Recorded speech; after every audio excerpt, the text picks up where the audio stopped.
personnelle, j'avais pris ma vie sociale, que c'est déjà très important parce qu'on voyait tout le monde par la caméra et on était confinés, mais on faisait des apéros Zoom entre amis.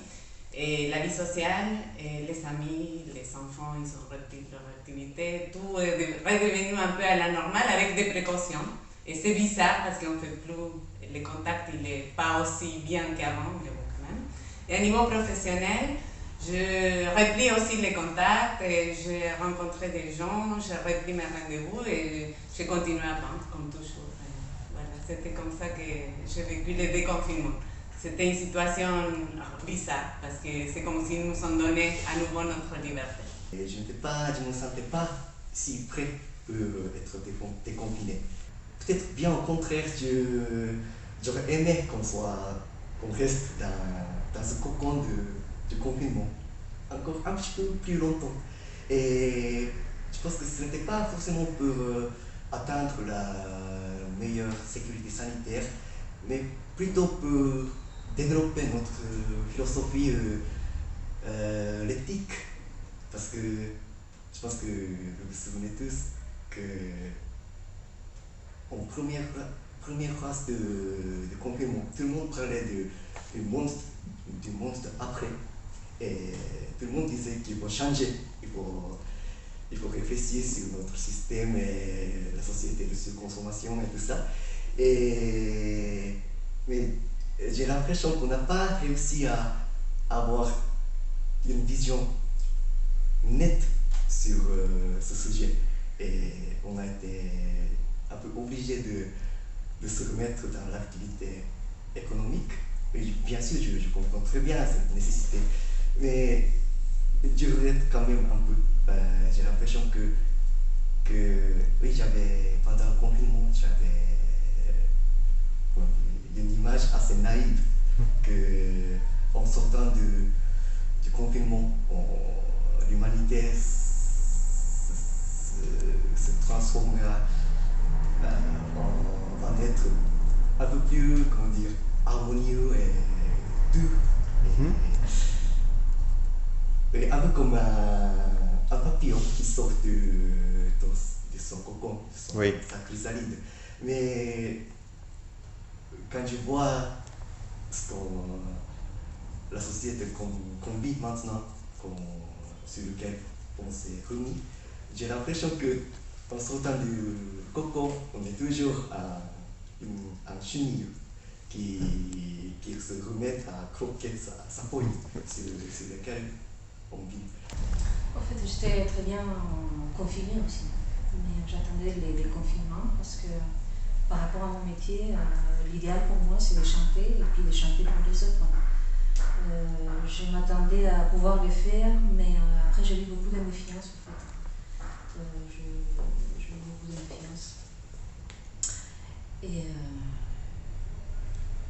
Et puis par rapport professionnellement, j'avais commencé à faire l'enregistrement d'un CD. Et donc on devait se produire divers concerts. Donc voilà, ça n'a pas pu se faire. Tout le monde était méfiant par rapport à ça. On n'a pas pu se retrouver sereinement et tranquillement pour pouvoir enregistrer. Le déconfinement pour moi a été salutaire, une partie, parce que ça m'a permis de me remettre en contact avec la société, avec les gens, en visu, en vrai, et revivre d'une certaine manière, parce qu'on était dans un monde virtuel, un peu en ermite. Et là, l'idée, c'était d'extérioriser notre créativité en vrai avec les gens avec qui on a vécu, et donc le mettre en vrai, en face, en société, et partager ça avec les autres. Donc voilà, pour le déconfinement, et ça s'est fait au fur et à mesure parce que ça ne peut pas se faire rapidement, mais lentement. Tout se fait lentement, comme une naissance. On ne marche pas tout de suite, on prend un petit pas, on commence à marcher, on commence à le passer. Ça s'est fait comme ça, le déconfinement, une sorte de renaissance.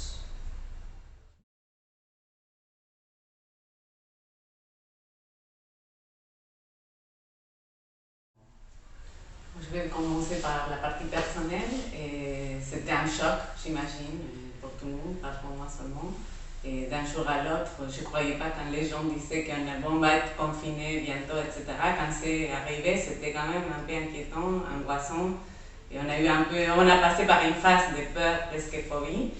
Et ensuite, je me suis habituée. J'ai trouvé du bon dans les mauvais. Et je me suis retrouvée avec les miens. Et à niveau professionnel, c'était très intéressant parce que j'ai eu du temps pour moi, du temps pour ma création. Et j'étais très créative. Je me suis vraiment échappée tout le temps dans mon atelier qui est collé à mon appartement. Et j'ai fait beaucoup de choses, je pense, assez intéressantes. Et ça m'a donné beaucoup d'inspiration, cette situation inédite dans ce monde qu'on vit. Le confinement s'est plutôt bien passé pour moi. Et j'ai été confiné dans ma chambre de bonne de 10 mètres carrés et sur le toit, au 6e étage. Donc, au début, c'était assez difficile. J'étais stressé en même temps, mais dès que je me suis rendu compte de la silence pendant cette période, parce que en général, je vis juste à côté du boulevard, où il y a toujours des voitures, beaucoup de nuisances sonores. Mais pendant le confinement, au lieu de ça, j'entendais toujours les chants d'oiseaux. Et c'est comme tout le monde. Et donc ça m'a permis de réfléchir tranquillement et poser des questions sur ma propre vie et beaucoup de choses auxquelles je ne posais pas autant de questions. Et donc c'était une période assez méditative pour moi, que j'en ai bien profité. Et au niveau professionnel, j'ai eu un empêchement inattendu, c'est que mes matériels de peinture ont été aussi confinés dans le musée du Louvre, parce que je venais de commencer une copie d'une peinture dedans. Et comme le musée a permis de s'en prévenir, je n'ai pas pu récupérer les affaires. Donc j'avoue que je n'ai pas pu travailler. Donc c'était un peu difficile. Pendant le confinement, je l'ai trouvé super en fait, parce que j'ai pu passer du temps avec ma famille. Alors souvent j'ai disputé mon mari parce qu'on ne passait pas du temps ensemble. Alors là, c'était vraiment le moment de passer du moment ensemble. Donc j'ai pu profiter des dîners en famille, des belles conversations, des petites choses qu'on faisait simples jamais, quoi, comme faire du jardinage, voilà, ou simplement passer du temps pour moi, réfléchir aussi, se poser des questions. Et au niveau professionnel, je n'ai pas fait grand chose en fait, parce que je n'aime pas tout ce qui est musique par son, caméra et tout ça. J'ai pensé que ces moments-là, j'allais avoir de l'inspiration, mais c'était zéro.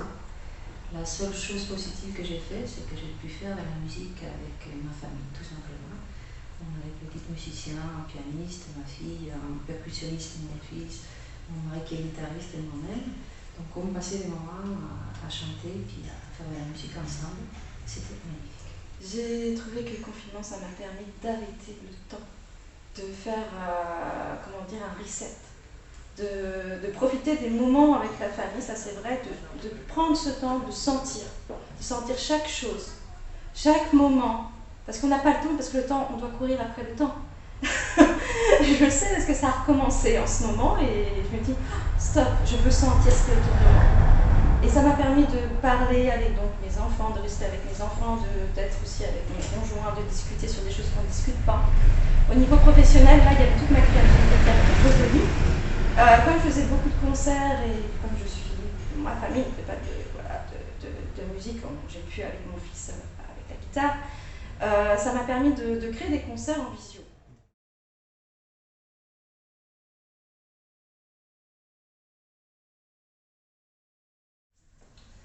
En fait, à niveau personnel, je n'ai pas trop de changements par rapport à avant le confinement, je pense.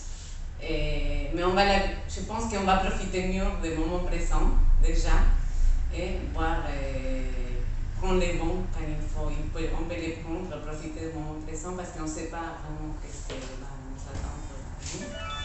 Et par rapport à la vie professionnelle, je travaille, comme je l'ai dit, pour une prochaine exposition et j'espère pouvoir faire une exposition bientôt. C'est ça. J'avoue que je ne vois pas très nettement, parce que comme j'ai avoué tout à l'heure, je n'ai pas réussi à avoir une vision nette sur le monde après. Et je me pose encore des questions sur comment je dois vivre en dehors de ma profession et ma création, mais au niveau général. Dans quel sens je dois me diriger. Et la peinture, la création, c'est quelque chose qui suit la vie qu'on vit. Donc, d'abord, il faut que je trouve une réponse sur ma vie personnelle et ma direction globale. Et voilà, donc je suis un peu perdu. En fait, moi je trouve tout incertain, en vérité. En tant qu'Espagnole, moi j'aime beaucoup les contacts avec les gens, donc ça me gêne beaucoup de parler avec les masques, de ne pas s'approcher, de tenir les mètres, et puis toutes ces choses-là. Je trouve ça. Je ne sais pas ce qui va se passer, mais ça me gêne. Au niveau professionnel, donc, comme j'avais dit tout à l'heure, j'étais en train de préparer un nouveau disque, mais pareil, c'est toujours incertain. Il y a eu beaucoup de concerts qui ont été je ne trouve pas le mot, annulés. Il y a les concerts qui restent, mais ces concerts-là, c'était pour faire la promotion du disque. Mais je ne peux pas prévoir, je ne sais pas trop. Oui, ça a une certaine adversité de se mettre les masques, de garder la distance. J'essaye de passer au-delà, parce que je n'aime pas du tout le mal, je n'aime pas tout ça, je déteste ça. Je trouve que ça nous met une certaine distance. On sait que les Français aiment beaucoup les French kiss. Je pense que ça va peut-être disparaître. Donc ça m'a permis de me dire comment on peut continuer et faire mieux. Donc j'ai développé, moi je me suis orientée, vu que je suis violoncelle, je donne des cours de violoncelle, et je faisais des concerts multisensoriels dans les maisons de retraite. Donc j'ai continué à faire des concerts en visio, et là je me suis remise à faire des concerts multisensoriels dans les maisons de retraite. J'ai recommencé, on m'a appelé, et donc là ça s'enchaîne. Donc je me suis remise à faire ça, amener tout ce qui est gourmandise, plus le violoncelle, c'est-à-dire une sorte d'air connu. Voilà. Donc je continue là-dedans. J'ai déposé pendant le confinement mes 2 marques, Chocolat Musical et Chocolat Musical, parce que je m'appelle Marine Colas. Donc voilà, le chocolat, parce qu'à la base, j'ai eu un moment de ma vie où j'ai travaillé dans une chocolaterie, j'ai appris à faire le chocolat. Donc je me suis dit, pourquoi pas amener ça, parce que j'ai vu que les gens étaient dans une vibration élevée quand ils mangeaient du chocolat. Ça porte ses hormones du bonheur. Donc quand on écoute de la musique plus le chocolat, il y a quelque chose qui se passe. Ça, avant je ne le savais pas, mais j'ai compris. et donc pour moi, l'avenir, c'est me dire qu'on doit tous changer les gens, la pensée des gens, de faire avec ce qu'on a, le peu qu'on a, mais être dans le partage, dans l'amour inconditionnel, par nos créations, et la création permettra de peut-être élever les vibrations de cette terre.